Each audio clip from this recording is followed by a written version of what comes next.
O Maurício Marchetti pergunta: por qual motivo os nazistas queriam exterminar os judeus? Bom, aconteceu o seguinte, e quando houve a Revolução Soviética, mais de 80% dos líderes do movimento comunista eram de origem judaica, mas eles se enquadram precisamente na definição que Jesus Cristo deu da sinagoga de Satanás, que diz que são aqueles que dizem que são judeus, mas não são. Quer dizer, em que sentido você poderia dizer que esses indivíduos eram judeus se primeiro eram ateus e segundo promoviam, vamos dizer, a perseguição direta aos judeus religiosos, mantinham sob controle estrito, né, a sinagoga? Isso aí você pode ler, procura na internet, Rabino Schneerson, S-C-H-N-E-E-R-S-O-N,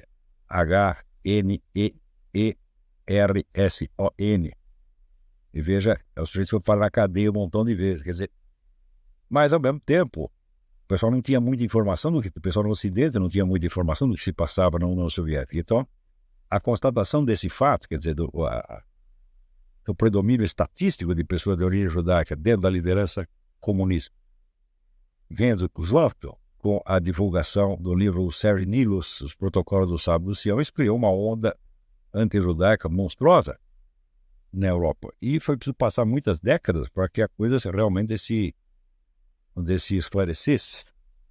Na verdade, uma das origens do movimento revolucionário moderno é a decomposição interna proposital do judaísmo, tal como é descrita pelo rabino Marvin Antelman no livro To Eliminate the Opiate. É um livro, 2 volumes, um livro muito, muito impressionante, que mostra que toda esta operação de decomposição da Igreja Católica que nós vimos no século XX, com o Concílio Vaticano II, o modernismo, essa coisa toda, já tinha sido feita dentro do judaísmo, em escala muito menor, no começo do século XIX. Então, à medida mesmo que os judeus adquiriram um novo estatuto social, podendo participar do parlamento, essa coisa toda, já veio por trás um outro movimento para dissolver o judaísmo como religião, né, e transformá-lo, colocá-lo inteiramente a serviço de um movimento político. Então, daí para diante, cabe a pergunta: o que é um judeu? Em que medida Trotsky é um judeu? Tá certo? É porque nasceu lá, tá certo? Mas não tem nenhum compromisso histórico com a religião judaica. E a judaica nada, tá certo? Mas, ao mesmo tempo, né, tem um bando de judeu religioso idiota que passa a mão na cabeça desses camaradas, porque afinal de contas é patrício. Então eles jogavam com esta, vamos dizer, com esta solidariedade étnica, ao mesmo tempo em que estavam tentando destruir a própria religião judaica, o que é uma coisa que também se faz na Igreja Católica, a mesma coisa. Quer dizer, o sujeito entra dentro da Igreja Católica para esculhambar com tudo, mas ao mesmo tempo ele desfruta dos benefícios públicos de ser um católico, até ser um cardeal, ser uma coisa assim. O mesmíssimo processo aconteceu, né, dentro do judaísmo. Então, esta elite intelectual revolucionária de origem judaica, ela fez o que achou que devia fazer, e quem pagou o pato? Quem pagou o pato aos outros judeus. Inclusive, veja, dentro da própria União Soviética, quer dizer, a elite mesmo de revolucionários judeus acabou sendo toda destruída, porque o empuxo do movimento revolucionário é tal que, uma vez que ele ganhou momentum, né, os seus agentes individuais não interessam mais. Tá certo? Então, você vê que aqueles judeus que fugiram da Alemanha, tá certo, durante o nazismo, o advento do nazismo, eles não têm a menor ideia do que estava se passando na União Soviética, né? Eles achavam que na União Soviética eles desfrutariam de uma condição melhor, porque havia uma lei que proibiu o antissemitismo na União Soviética, mas lei na União Soviética não significa nada. Então, eles fugiam para a Rússia. O que eles estavam fazendo? Devolviam os caras para a vida. Ou isso está abundantemente documentado que aconteceu. Então, você vê que dentro da própria comunidade judaica, os camaradas não tinham ideia exatamente do que estava acontecendo. Então, também não tinham este conceito, vamos dizer, do que é o revolucionário judeu, né? O revolucionário judeu é um fenômeno que só pode ser estudado mediante uma ciência que não existe, que eu já propus essa ciência e ninguém levou adiante, que é do ateísmo comparado.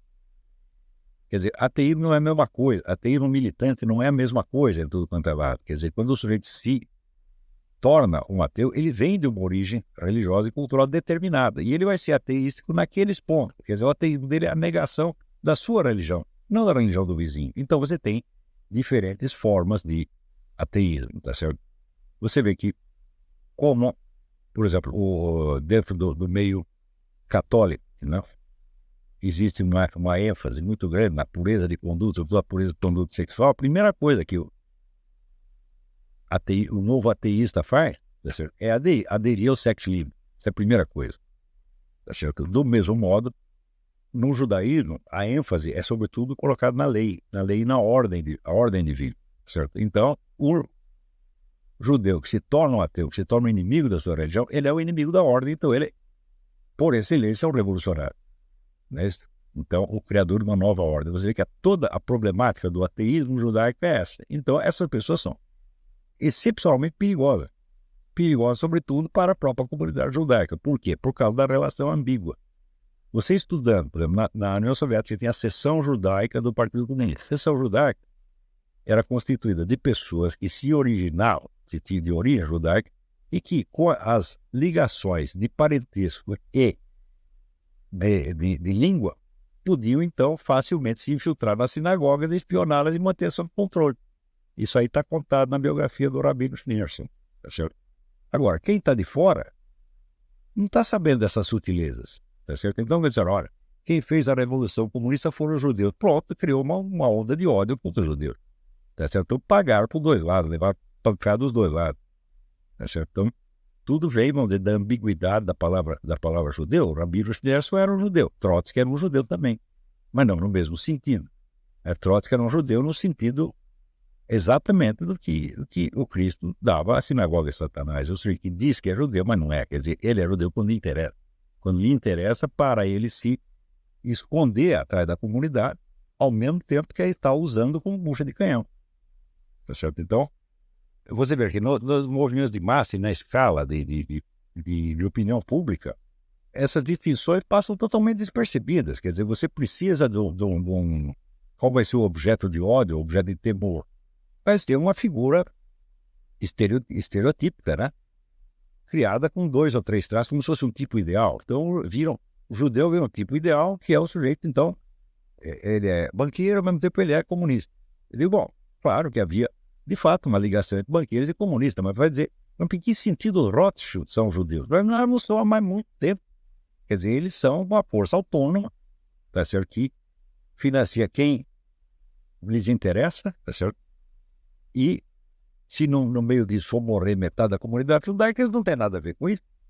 Quando você via que havia, por exemplo, banqueiros, né, judeus como Jacob Schiff, financiando a Revolução Comunista, tá certo? Então você achava que não, tem uma conspiração, né, de banqueiros e comunistas judeus. E isso vira a imagem do judeu. Agora, se no meio disso a comunidade judaica está indo para a cadeia, se a está sendo fechada, etc., aparece, na verdade, como se fosse um detalhe relevante, quando na verdade está aí todo o segredo da história. Porque justamente esta decomposição premeditada do judaísmo, que já havia fazer 100 anos, ela pegou uma massa enorme de judeus e transformou em revolucionários. A massa nunca foi a maioria, evidentemente, mas estavam em número suficiente para poderem, perante os olhos do observador leigo, né, representar, vamos dizer, o tipo ideal do judeu. É contra esse tipo ideal que o Hitler se volta. Só que ele não vai dar tiro em tipo ideal, nem mandar tipo ideal para campo de concentração. Quer dizer, você está tentando matar um estereótipo, mas como você não pode acertar o estereótipo, você pega as pessoas, coitadas, que foram escolhidas para personificar aquilo. E eu acho que eu acho que é um processo que, se você não ler o livro do Rabino Antelman, você não vai entender. E, naturalmente, você vai... Por exemplo, quando eu morei na Romênia, eu via que muitas pessoas cristãs da Romênia tinham ainda um ressentimento enorme contra os judeus. Por quê? Porque quem fez a revolução lá dentro foi o judeu. Eu digo, bom, mas peraí, mas que judeu fez? Foi um rabino? Ou foi né? É a mesma coisa que você dizer que quem está fazendo a revolução na América Latina são os católicos. E católico é o Frei Beto, é o Fidel Castro, né? É a turma da teologia da libertação, na ordem jesuíta. Então, eles fazem contra a Igreja Católica, e a Igreja Católica leva a culpa. A mesmíssima coisa foi feita com os judeus, tá certo? E eu acho que a maior parte dos historiadores judeus até hoje não percebeu isso. Porque também, vamos dizer, muitas interpretações históricas são contaminadas de estereótipos do movimento revolucionário. Então, daí ele também pergunta, o senhor já ouviu falar dos chamados revisionistas que negam o extermínio de judeus? Bom, não tem como negar. Então, você pode arrumar 1000 explicações, você pode tentar minimizar o número, eu digo, mas olha, mas não vai adiantar nada. Por exemplo, tem camarada que nega a existência de câmaras de gás. Eu digo, olha, o fato é o seguinte, você soma o número de judeus que antes e soma o que é depois. Ficou faltando 6 milhões. Então, se não for matar com câmara de gás, for matar com martelado na cabeça, tá certo? Estão matando por de fome, de algum jeito mataram os caras. Quer dizer, o instrumento não é tão importante assim. Quer dizer, a gente vê a câmara de gás como um exemplo, um sinal de crueldade, tá certo? Uma prova de crueldade, né? Eu digo, olha, mas existem até maneiras mais cruéis de matar pessoas, né? Não uma delas é você deixar lá os feitos sem comer. Quer dizer, quando os americanos chegaram nos campos de concentração, eles viram aquele camarada pesando 30 quilos. Quer dizer, para que você precisa botar aquele camarada na câmara de gás? Deixa isso aí, ele aí que vai morrer daqui a pouco. Você vai dizer que isso é menos cruel do que câmara de gás? Não dá para você medir isso aí. Então, eu vou dizer, a prova do extermínio é puramente demográfica. Ficou faltando... não foram 6 milhões. Não, foram 5.999.999,5. Tá certo? Então, isso não vai fazer grande diferença. Quer dizer, foi um montão de gente. E o número é aproximadamente esse. Tá certo? Agora, isso não quer dizer que eu considere que todo sujeito que estudou isso aí, ou que tente dar uma perspectiva pró-germânica para a história do período, seja necessariamente um sujeito desonesto. Por exemplo, eu nunca acreditei que o David Irving é desonesto. Nunca. Eu acho que ele não é desonesto de maneira alguma. O problema dele é o seguinte, o David Irving não lê livros de historiadores. Ele acha que dá para fazer história só com documento primário. Não dá. Porque o documento primário é material bruto e você precisa ter várias perspectivas para você conseguir interpretar aquilo. Como ele não quer ouvir os outros historiadores, ele não confia em nenhum, ele quer fazer só na base do documento. O resultado, ele chega às vezes a conclusões que são absolutamente indefensáveis, tá certo? Mas que eu nunca vi nada de desonesto dele, tá certo? É apenas, vamos dizer, um cara que é intelectualmente limitado. Como pesquisador de documento, ele é excelente, ele descobre coisa que ninguém descobriu. O famoso diário de Hitler, todo mundo está acreditando nisso, e ele foi o cara que foi lá e desmascarou, mostrou que ele não é nada disso. Ele sabe lidar com documento, ele é um arquivista de primeiríssima ordem. Tá certo? Também não acho que levantar dúvidas sobre esse ponto seja criminoso, de maneira alguma. Acho que isso aí tem que poder ser discutido, e você não vai, cada um mostra seus argumentos. Até hoje, os revisionistas não me convenceram de coisa nenhuma. Tá certo? Sobretudo essa questão do número. Falou, olha, você vira, mexe, mas chega lá, tá faltando aí 5 milhões, 6 milhões de pessoas. Né? Não sei, onde é que eles se esconderam, né? Aí, eles se esconderam propositadamente para lançar a culpa no alemão. Falaram, não é possível.